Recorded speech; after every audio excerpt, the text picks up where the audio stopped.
식탁에 혼자 앉아 텔레비전을 바라보는 순간 문득 깨달았다. 벌써 5년 남편 없이 혼자 살고 있네. 숟가락으로 국을 떠먹으며 습관처럼 텔레비전을 켜두었는데 화면에서 낯선 광고가 흘러나왔습니다. 인생의 후반전, 혼자가 아닌 둘이 함께 걸어갈 동반자를 찾으세요. 시청주간 실버 짝짓기 행사, 60살 이상 참가 가능. 피식 웃음이 나왔어요. 60이 넘은 사람들끼리 짝짓기라니 우스운 일이죠. 하지만 숟가락을 내려놓고 잠시 생각에 잠겼습니다. 내 나이 62, 이제 인생에서 얼마나 더 남았을까? 20년? 많아야 30년? 그 시간을 혼자 보내야 한다고 생각하니 가슴이 답답해졌어요. 아이들은 다 출가해서 제 삶을 살고 있습니다. 아들 민수는 부산에서 직장 생활을 하고 딸 수연은 결혼해서 캐나다에 살고 있죠. 명절이나 생일에 잠깐 얼굴을 보는 게 전부입니다. 밥을 먹고 난 뒤 거실 소파에 앉아 그 광고에 대해 다시 생각했어요. 실버 짝짓기? 우리 나이에 무슨. 하지만 마음 한구석에서는 호기심이 일었습니다. 혼자 사는 삶이 지겨웠거든요. 매일 아침 눈을 떠도 인사할 사람이 없고 하루 종일 말 한마디 나누지 않는 날도 많았죠. 휴대폰을 들어 지숙에게 전화를 걸었습니다. 남편을 일찍 여의고 10년째 혼자 사는 친구예요. 지수가 방금 이상한 광고 봤어. 노인 짝짓기 행사래. 아, 그거 나도 봤어. 웃겼지? 지숙이 킥킥 웃었어요. 근데 말이야, 혹시 우리도 한번 가볼까? 조심스럽게 제안했어요. 지숙이 잠시 침묵했습니다. 정말? 윤정이, 너 미쳤어? 아니, 그냥 호기심도 있고 우리 나이에 뭐가 부끄럽겠어. 한번 구경이라도 해볼까 싶어서. 글쎄, 딱히 할 일도 없긴 하네. 그래, 재미로 한번 가보자. 전화를 끊고 침실로 향했어요. 거울 앞에 섰는데 오랜만에 제 모습을 제대로 살펴보게 됐습니다. 흰 머리가 많이 늘었네요. 눈가와 입가에는 주름이 깊게 패여 있었죠. 하지만 눈빛만은 여전히 맑았습니다. 그 눈빛 속에서 외로움이 보였어요. 다음 날 시청 홈페이지에 들어가 신청서를 작성했습니다. 이름, 나이, 직업 전 초등학교 교사, 취미, 그리고 마지막 질문에서 잠시 멈췄어요. 참가 이유는 무엇입니까? 키보드 위에 손가락을 올려놓고 한참을 고민했습니다. 솔직하게 써야 할까? 아니면 그럴듯한 이유를 만들어낼까? 결국 솔직하게 쓰기로 했어요. 이왕 혼자 남은 인생, 누군가와 손잡고 걷고 싶습니다. 신청 버튼을 누르는 순간 가슴이 두근거렸어요. 마치 학창시절 좋아하는 남자아이에게 편지를 보냈을 때처럼 말이죠. 실버 짝짓기 행사는 2주 후에 열린다고 합니다. 그 2주 동안 이상할 정도로 마음이 들떠 있었어요. 오랜만에 미용실에 가서 머리도 염색하고 단장도 했습니다. 옷장을 열어 오랫동안 입지 않던 옷들을 꺼내보기도 했어요. 스스로에게 웃음이 났습니다. 62에 데이트 준비하는 게 웃기지 않나요? 아들 민수에게는 말하지 않았어요. 아마 이해하지 못할 테니까요. 엄마가 이제 와서 무슨 짝을 찾아? 이렇게 말할지도 모릅니다. 어쩌면 돈 때문에 접근하는 남자를 걱정할 수도 있겠죠. 하지만 전 그런 걱정보다 남은 인생을 혼자 보내는 게 더 두려웠어요. 행사 전날 밤 침대에 누워 천장을 바라보았습니다. 남편과 함께했던 시간들이 떠올랐어요. 30년을 함께 살았는데 그가 떠난 후 세상은 갑자기 너무 조용해졌죠. 시청 대강당 입구에 도착하자 심장이 빠르게 뛰기 시작했다. 이렇게 긴장한 건 초등학교 교사 첫 발령받았을 때 이후 처음인 것 같아요. 입구에 실버 짝짓기 행사라는 현수막이 걸려 있었는데 그걸 보는 순간 도망치고 싶었습니다. 윤정아, 우리가 정말 이러고 있네. 지숙이 팔꿈치로 내 옆구리를 쿡 찔렀어요. 후회하고 있어? 긴장한 목소리로 물었죠. 아니, 오히려 재밌을 것 같아. 이게 다 인생 경험이지 뭐. 지숙이 웃으며 말했습니다. 우리는 서로의 복장을 점검했어요. 지숙은 깔끔한 베이지색 원피스에 가벼운 카디건을 걸쳤고 나는 네이비 블라우스에 흰색 바지를 입었습니다. 둘 다 평소보다 조금 더 신경 썼네요. 내 머리카락 괜찮아? 뒤쪽이 잘 안 보여서.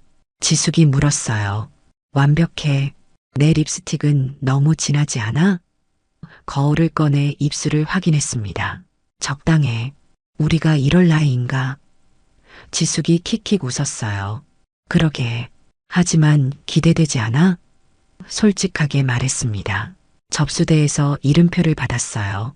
윤정, 62이라고 적혀 있었습니다. 나이를 공개하는 게 처음엔 불편했지만 모두가 비슷한 상황이니 괜찮았죠. 안으로 들어가니 60살 이상의 참가자들로 이미 꽤 붐비고 있었어요. 여자석과 남자석이 구분되어 있었는데 지숙과 인사하고 각자 자리로 향했습니다. 테이블마다 4명씩 앉게 되어 있었어요. 내가 앉은 테이블에는 이미 2 여성이 자리하고 있었습니다. 안녕하세요. 저는 김윤정입니다. 긴장한 목소리로 인사했어요. 박미자예요. 65이죠. 단정하게 생긴 여성이 웃으며 말했습니다. 전 이영숙입니다. 62이고요. 다른 여성도 인사했어요. 저도 62이네요. 동갑이시군요. 미소 지으며 자리에 앉았습니다. 행사 진행자가 마이크를 잡고 설명을 시작했어요. 오늘 짝짓기 방식은 간단합니다.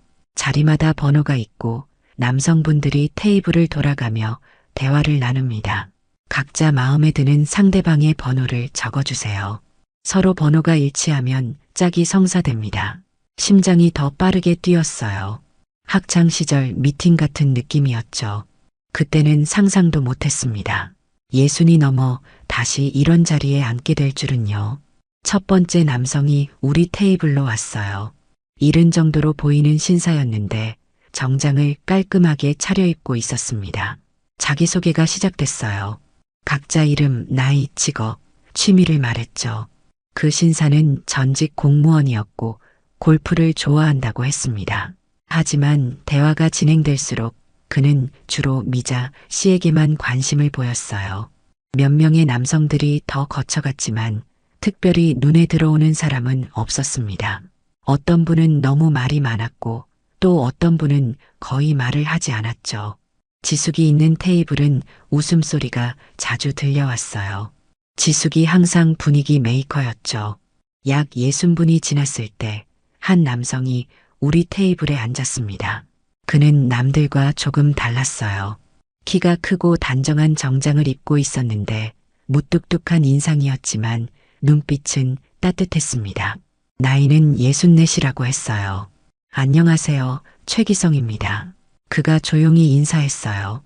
짝이 정해진 후 모든 참가자들은 넓은 홀로 이동했다. 심장이 터질 것 같았어요. 쪽지에 기성의 번호를 적었는데 과연 그도 나를 선택했을까? 진행자가 짝을 발표하기 시작했습니다. 10번 윤정님과 17번 기성님. 숨이 멎는 것 같았어요. 기성도 나를 선택했다니.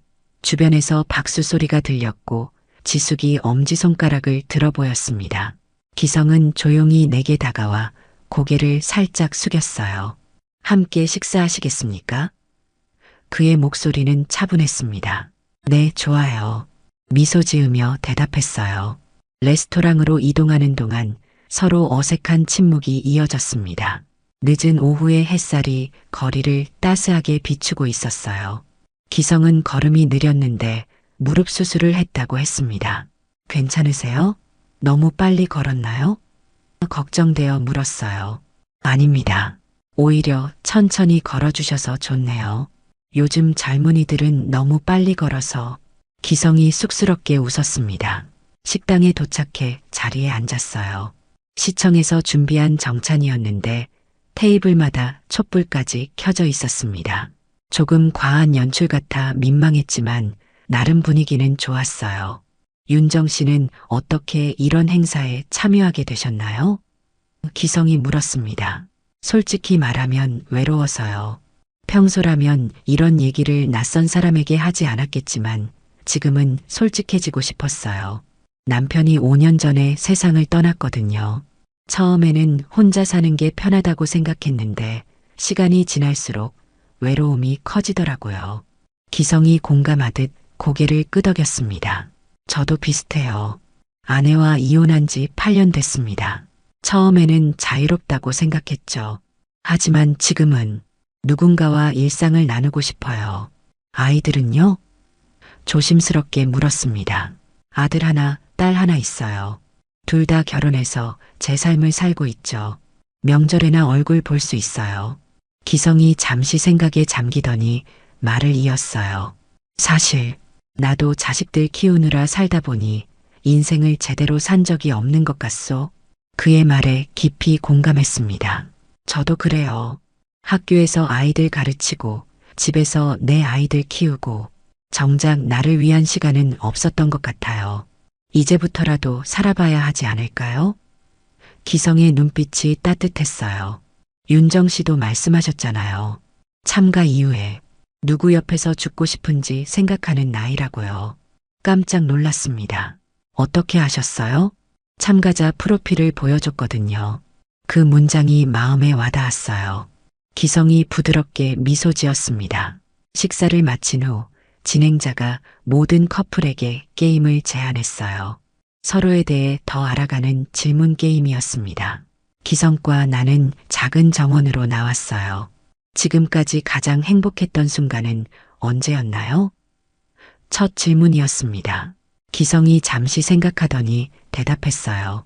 아마도 첫 건물 설계가 완성됐을 때였을 겁니다. 내 이름으로 된 첫 작품이었으니까요. 윤정 씨는요? 아이들이 각자 대학에 합격했을 때였던 것 같아요. 그때 비로소 내 역할을 다했구나 싶었거든요. 솔직하게 대답했습니다. 질문이 이어졌어요. 가장 후회되는 순간, 가장 무서웠던 경험, 버킷리스트, 대화를 나누며 서로에 대해 조금씩 알아갔습니다. 기성은 생각보다 섬세한 사람이었어요. 겉으로는 무뚝뚝해 보였지만 속마음은 따뜻했죠. 다음 질문입니다. 노년에 가장 두려운 것은 무엇인가요? 진행자의 목소리가 들렸어요. 기성이 잠시 침묵했다가 말했습니다. 혼자 아프게 되는 거요. 누구 하나 곁에 없이 병상에 누워있는 모습을 상상하면 두렵습니다.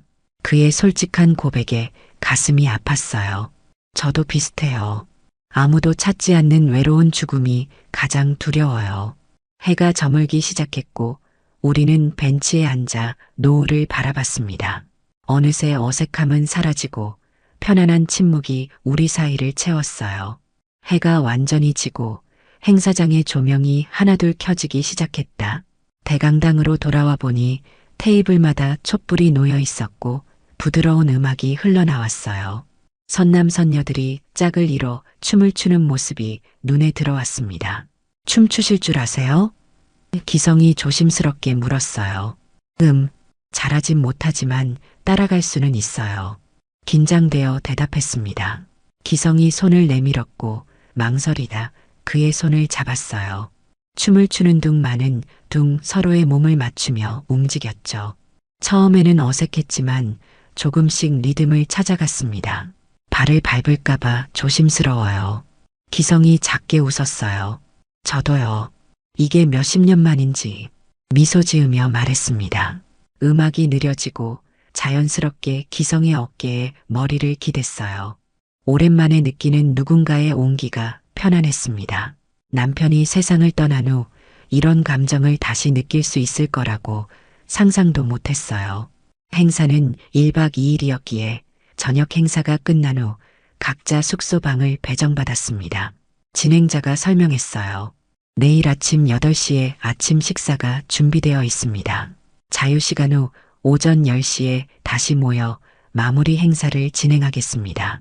숙소로 향하는 길, 기성이 내 짐을 들어주었어요. 엘리베이터에서 내려 복도를 걷는데 묘한 긴장감이 감돌았습니다. 내 방 앞에 멈춰 섰어요. 오늘 정말 즐거웠습니다. 윤정 씨, 기성이 진심 어린 눈빛으로 말했어요. 저도요. 미소 지으며 대답했습니다. 잠시 침묵이 흘렀어요. 기성이 무언가 말하려다 망설이는 것 같았습니다. 그러다 용기를 내어 입을 열었어요. 윤정 씨, 혹시 이상하게 들리실지 모르겠지만 기성의 목소리가 떨렸습니다. 오늘 이야기 나누며 참 마음이 편했어. 내일이면 흩어질 텐데 그냥 나란히 누워 이야기라도 더 나누고 싶네요. 순간 얼굴이 뜨거워졌어요. 예상치 못한 제안이었지만 이상하게도 거부감이 들지 않았습니다. 오히려 나도 같은 생각을 하고 있었다는 게 놀라웠어요. 창밖 어둠을 바라보며 잠시 생각에 잠겼습니다. 우리 나이에 이런 제안이 부적절한 걸까? 하지만 언제까지 사회의 시선을 의식하며 살아야 할까요? 우리 나이에 뭐가 부끄럽겠어요. 조용히 대답했어요. 나란히 누워 서로의 온기를 나누는 것도 그리 나쁜 일은 아니니까요. 기성의 눈에 안도감이 어렸습니다. 그는 아무 말 없이 고개를 끄덕였고 내가 문을 열었어요. 방 안으로 들어가자 묘한 긴장감이 감돌았습니다. 싱글 침대가 2개 있는 방이었어요. 샤워하고 오실래요? 저는 좀 기다릴게요. 어색하게 말했습니다. 네, 그럴게요. 금방 올게요. 기성이 조심스럽게 대답했어요. 아침 햇살이 커튼 사이로 비치자 눈을 떴다. 순간 낯선 기억이 떠올랐어요. 어젯밤 기성과 함께 옆을 보니 다른 침대에서 기성이 아직 자고 있었습니다. 조용히 일어나 창가로 향했어요. 어젯밤 우리는 밤늦도록 이야기를 나누었습니다.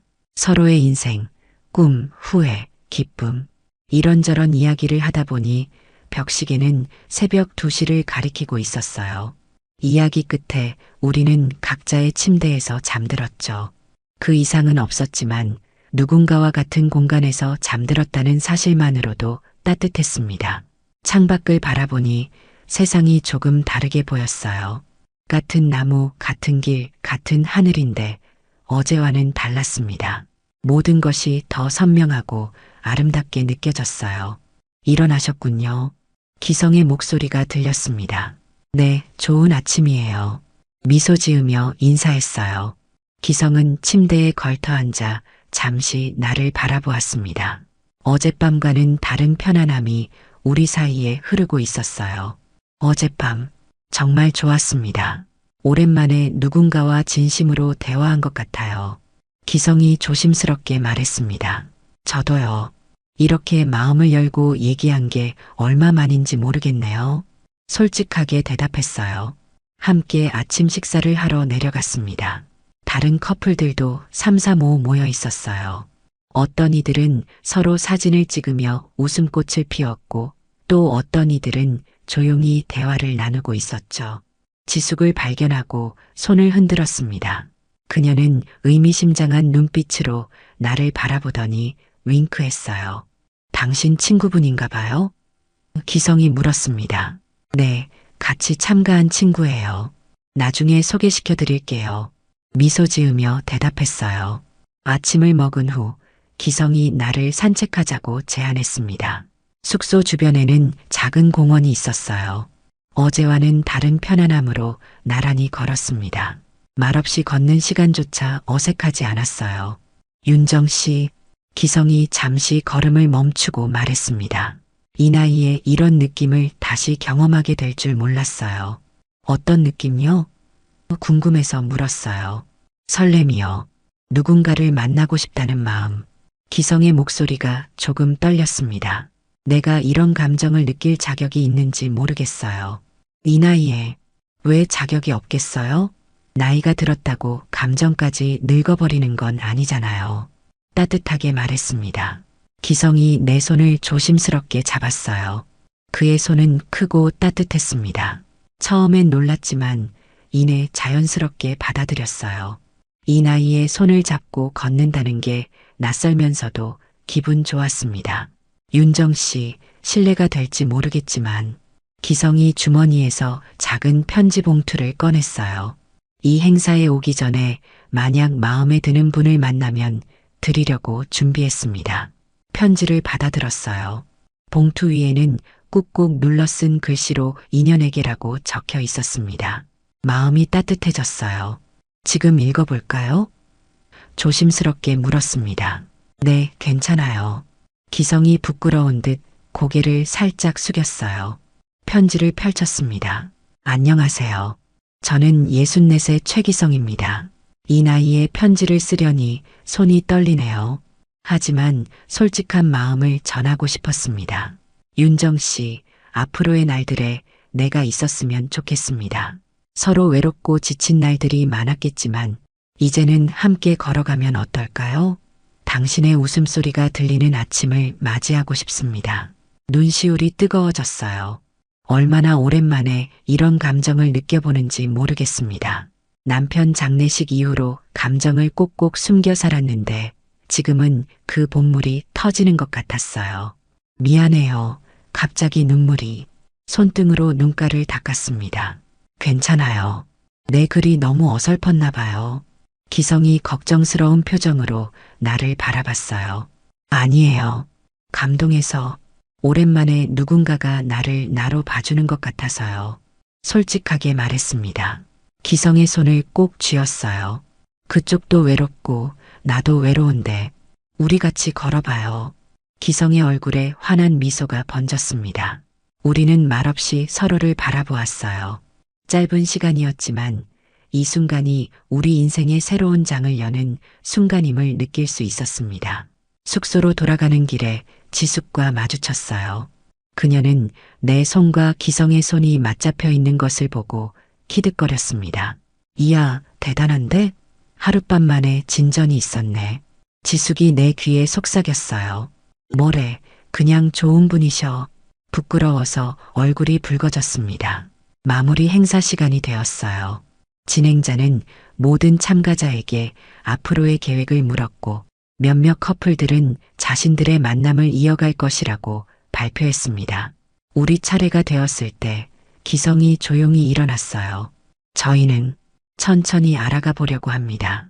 기성이 말했고 나는 고개를 끄덕였어요. 행사가 끝나고 집으로 돌아가는 시간이 되었습니다. 기성과 연락처를 교환했어요. 헤어지기 전 그가 물었습니다. 내일 시간 되시면 함께 식사라도 할까요? 네, 좋아요. 전화 주세요. 기쁘게 대답했습니다. 집으로 돌아오는 길 마음이 이상하게 설렜어요. 62의 나이에 이런 감정을 다시 느낄 수 있다니 생각지도 못했습니다. 세상이 다르게 보였어요. 거리의 나무들, 흘러가는 구름, 심지어 지나가는 사람들의 표정까지도 모두 다르게 느껴졌습니다. 집에 도착해 거울 앞에 섰어요. 여전히 주름진 얼굴, 흰 머리카락, 그리고 나이 든 몸. 하지만 눈빛은 달라져 있었습니다. 오랜만에 생기가 돌아온 것 같았어요. 기성과의 만남은 그날 이후로 계속되었다. 처음에는 일주일에 한 번 만나던 것이 2번, 3번으로 늘어났어요. 함께 공원을 산책하고 영화를 보고 때로는 그의 집이나 내 집에서 함께 요리를 하며 시간을 보냈습니다. 윤정 씨가 만든 김치찌개는 정말 맛있어요. 기성이 숟가락을 들며 감탄했어요. 과찬이세요. 그냥 오래 해봐서 익숙한 거죠. 쑥스러워서 대답했습니다. 아니에요. 정말 맛있어요. 혼자 살다 보니 늘 대충 먹게 되는데 이렇게 집밥을 먹으니 행복하네요. 기성의 눈빛이 따뜻했어요.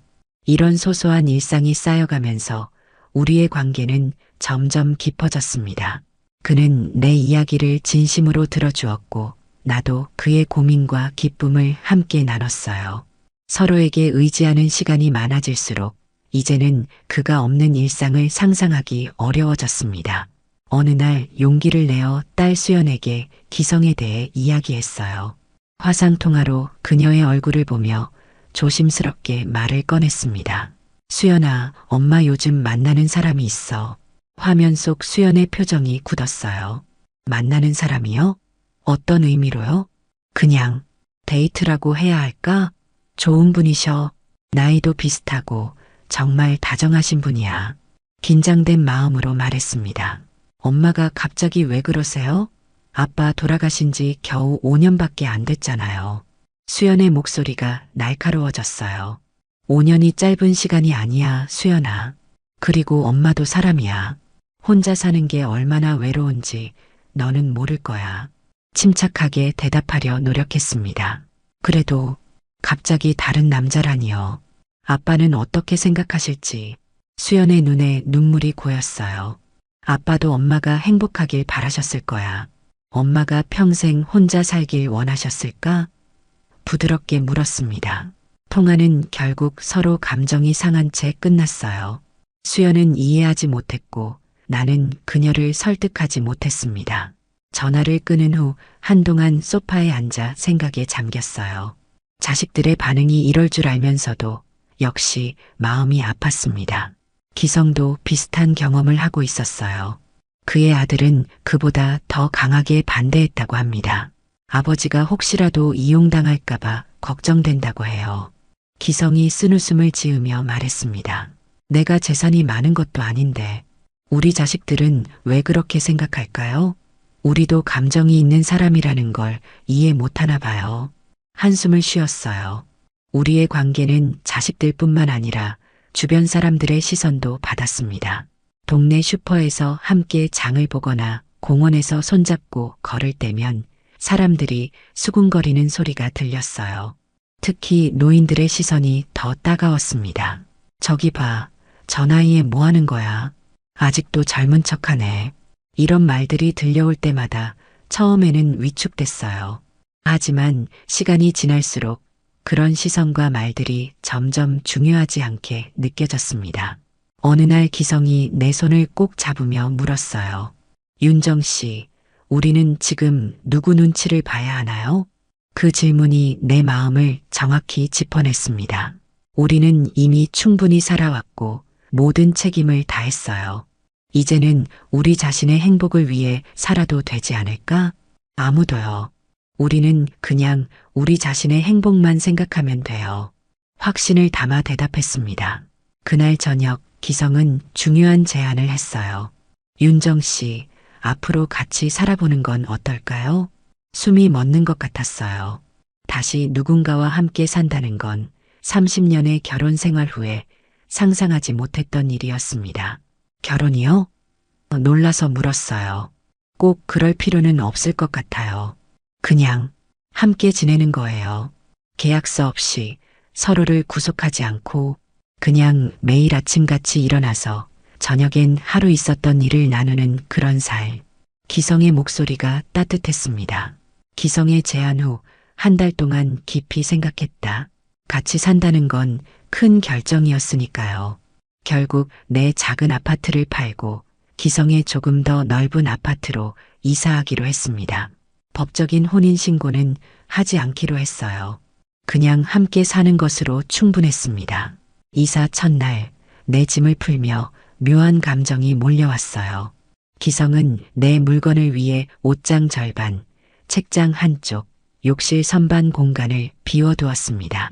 서로의 영역을 존중하면서도 함께하는 공간을 만드는 일이 낯설고 설렜어요. 윤정 씨가 좋아하는 라일락 화분도 베란다에 뒀어요. 기성이 자랑스럽게 보여주었습니다. 고마워요. 정말 세심하시네요. 감동해서 말했어요. 첫 저녁 식사를 함께 준비했습니다. 기성은 야채를 썰고 나는 찌개를 끓였어요. 주방에서 어깨를 부딪히며 웃고 가끔 서로의 음식을 맛보며 우리만의 리듬을 만들어갔습니다. 이렇게 누군가와 일상을 나누는 게 얼마만인지 모르겠어요. 기성이 수저를 들며 말했어요.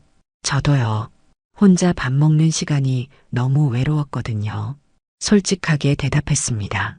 다음 날 아침 기성은 내게 차를 우려주었어요. 오늘 하루도 나랑 살아줘서 고마워요. 그 말이 가슴에 콱 박혔습니다. 우리의 관계는 오늘 하루 당신과 같이 살겠다는 약속을 매일 갱신하는 것이었어요. 법적인 서류도 경제적 약속도 없었지만 그 어떤 계약보다 더 진실된 마음이었습니다. 함께 살기 시작하며 일상은 완전히 달라졌어요. 아침에 눈을 뜨면 옆에 누군가가 있었고 저녁엔 하루 있었던 일을 나눌 사람이 있었습니다. 주말에는 함께 시장을 보고 가끔 영화를 보러 갔어요.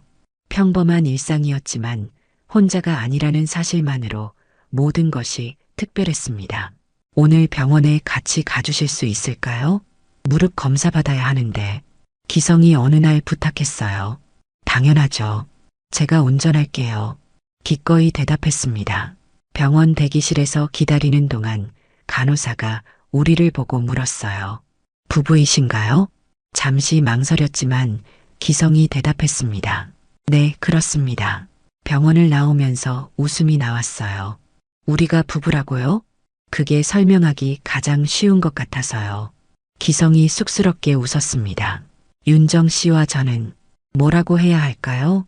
동반자, 파트너, 뭐라고 불러도 좋아요. 이름표가 중요한 건 아니니까요. 기성의 손을 잡았어요. 주변 사람들의 반응은 다양했습니다. 누구는 희한한 관계라며 의아해했고 또 누구는 가장 아름다운 노년이라고 칭찬했어요. 하지만 우리에겐 다른 사람들의 평가보다 우리가 함께하는 시간이 더 중요했습니다. 민수는 어느 날 갑자기 집에 찾아왔어요. 처음 보는 기성을 경계하는 눈빛이었지만 함께 식사를 하며 조금씩 마음을 열기 시작했습니다. 어머니가 행복해 보여서 다행이에요. 떠나기 전 민수가 조용히 말했어요. 딸 수연은 여전히 반대했지만 화상통화 때 기성의 모습이 보이면 간단한 인사는 주고받게 되었습니다. 천천히 하지만 분명히 변화가 있었어요. 기성의 자식들도 비슷했습니다. 처음에는 경계했지만 명절에 함께 식사하는 자리를 가지면서 조금씩 관계가 나아졌어요. 어쩌면 그들도 부모의 행복한 모습을 보며 마음이 변한 것 같습니다. 어르신들 정말 잘 어울리세요. 어느 날 마트 계산대에서 젊은 직원이 말했어요. 고마워요. 웃으며 대답했습니다. 집으로 돌아오는 길 기성이 내 손을 꼭 잡았어요. 윤정 씨, 지금 행복하세요? 네, 정말 행복해요. 기성 씨는요? 궁금해서 물었습니다. 살다 보니 사람이 제일 귀하다는 걸 이제야 알겠어요. 기성의 눈빛이 따뜻했습니다. 함께 산 지 1년이 되는 날, 기성은 특별한 저녁 식사를 준비했다. 테이블 위에 촛불을 켜고 와인까지 준비해 놓았어요. 화려하진 않지만 정성이 담긴 식탁이었습니다. 와, 이게 다 뭐예요? 놀라서 물었어요. 우리의 첫 기념일이잖아요. 기성이 와인을 따르며 말했습니다. 기념일이라 참 이상한 말이네요. 이 나이에 기념일을 챙기다니. 웃음이 나왔어요. 나이가 무슨 상관인가요? 우리 마음은 아직 젊은걸요. 기성이 윙크했습니다. 식사를 하며 지난 1년을 되돌아봤어요. 함께 지내면서 좋았던 일, 가끔 있었던 다툼, 서로에게 배운 것들. 생각보다 많은 일들이 있었네요. 윤정 씨, 처음 만났을 때 생각나요? 그 짝짓기 행사에서 기성이 추억에 잠겨 말했어요. 어떻게 있겠어요. 지숙이 없었으면 난 그 행사에 안 갔을 거예요. 웃으며 대답했습니다. 나도 마찬가지예요. 친구가 등 떠밀어서 간 거였는데 기성도 웃었어요. 우연히 만들어준 인연이었지만 지금은 그 누구보다 소중한 사람이 되었습니다. 매일 아침 눈을 뜨면 가장 먼저 보는 얼굴, 하루의 끝에 마지막으로 안녕히 주무세요 라고 말하는 사람. 그 존재감은 너무나 커져 있었어요. 기성 씨, 우리 앞으로 얼마나 더 함께 할 수 있을까요? 문득 궁금해져서 물었습니다. 글쎄요, 아무도 모르죠. 10년? 20년? 하지만 중요한 건 남은 시간이 아니라 그 시간을 어떻게 보내느냐인 것 같아요. 기성이 진지하게 대답했어요. 맞아요. 그래서 하루하루가 더 소중한 것 같아요. 고개를 끄덕였습니다. 기성과 살면서 가장 좋은 점은 서로의 공간을 존중한다는 거였어요. 우리는 각자의 취미와 친구 관계를 유지했습니다. 나는 여전히 지숙과 차를 마시러 나갔고 기성은 바둑 모임에 참석했어요. 하지만 집에 돌아오면 서로에게 그날 있었던 일을 이야기하며 웃고 공감하는 시간이 있었죠. 건강 문제도 함께 돌봤습니다. 기성의 무릎이 아플 때는 내가 병원에 데려다 주었고, 내가 감기에 걸렸을 땐 기성이 따뜻한 차를 우려주었어요. 나이가 들수록 이런 소소한 돌봄이 얼마나 소중한지 깨달았습니다. 어느 날 아침 베란다에서 커피를 마시고 있는데 기성이 갑자기 물었어요. 윤정 씨, 이런 생각 해본 적 있어요? 우리가 만약 젊었을 때 만났다면 어땠을까? 그랬다면 우린 아마 서로를 알아보지 못했을 거예요. 생각을 정리해서 말했습니다. 젊을 땐 외모나 성공 같은 걸 중요하게 생각했으니까요. 이 나이가 되어서야 진짜 중요한 게 뭔지 알게 된 것 같아요. 맞아요. 이 나이에 만난 게 오히려 행운이었네요. 기성이 내 손을 꼭 잡았어요. 밤이 깊어졌고 우리는 침대에 나란히 누웠습니다. 처음엔 분리된 침대에서 자다가 지금은 하나의 더블 침대에서 함께 잠을 청하게 되었어요. 서로의 숨소리, 뒤척임까지도 익숙해진 지금 이 사람 없는 밤을 상상할 수 없었습니다. 윤정 씨, 기성이 어둠 속에서 내 이름을 불렀어요. 네. 잠에 취한 목소리로 대답했습니다. 고마워요. 내 곁에 있어줘서. 그의 목소리가 따뜻했어요. 저도요. 함께 해줘서 고마워요. 기성의 손을 꼭 잡았습니다. 사랑이란 단어는 자주 사용하지 않았지만 우리의 관계는 그 어떤 사랑보다 깊고 단단했습니다. 젊은 시절의 열정적인 사랑과는 달랐지만 서로의 존재만으로 위로가 되고 힘이 되는 관계였어요. 다음 날 아침 평소처럼 기성이 차를 우려주었습니다. 그리고 말했어요. 오늘 하루도 나랑 살아줘서 고맙소. 미소를 지으며 대답했습니다. 살다 보니 사람이 제일 귀하다는 걸 이제야 알겠네요. 창밖으로 보이는 하늘은 맑았고 새들이 지저귀고 있었어요. 나이 든 두 사람이 함께 아침을 맞이하는 평범한 일상이었지만 그 안에 담긴 행복은 특별했습니다. 이 사랑엔 끝이 없습니다. 다만 하루씩 쌓여갑니다. 누군가 옆에서 죽고 싶다던 내 바람은 어느새 누군가와 함께 살고 싶다는 바람으로 바뀌어 있었어요. 60이 훌쩍 넘은 나이에 시작된 우리의 새로운 인생은 그 어느 때보다 빛나고 있었습니다. 이야기가 재미있으셨나요? 좋아요와 구독으로 응원해 주시면 더 많은 감동적인 이야기로 찾아뵙겠습니다. 여러분의 작은 관심이 저에게는 큰 힘이 됩니다. 감사합니다.